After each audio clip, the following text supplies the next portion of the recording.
ഇത് ഞാൻ ആദ്യം പറഞ്ഞ പോലെ തന്നെ 3 പാർട്ടായിട്ടാണ് വല വെച്ചിട്ടുള്ളത്. അതിലുള്ള ഏറ്റവും ചെറിയ ഭാഗത്തുള്ള വലയാണ് ഇപ്പോൾ തിരിച്ചെടുക്കുന്നത്.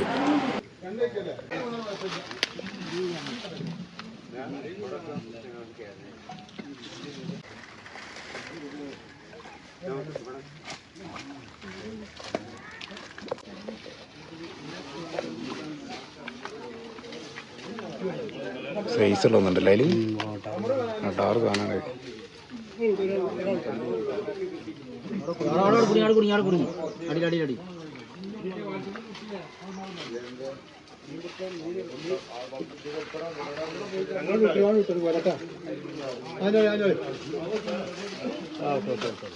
ഇത്ര നീളത്തിലാണ് ഈ വല കിടക്കുന്നത്. ഇത്രയും വലിയ ലെവലിൽ വല ഇടുമ്പോൾ തന്നെ ചിലപ്പോൾ കുറേ മീനുകൾ അതിൻ്റെ ഇടയിൽ മിസ്സാവാൻ ചാൻസ് ഉണ്ട്. അപ്പോൾ ഒറ്റ വലവലി കൊണ്ടൊന്നും ചിലപ്പോൾ മീനുകളെ മൊത്തമായിട്ട് കിട്ടില്ല. 2 3 വലവലി കൊണ്ട് മാത്രമാണ് ഇതിൻ്റെ ഉള്ളിലുള്ള മീനുകളൊക്കെ നമുക്ക് കയറ്റാൻ പറ്റുള്ളൂ.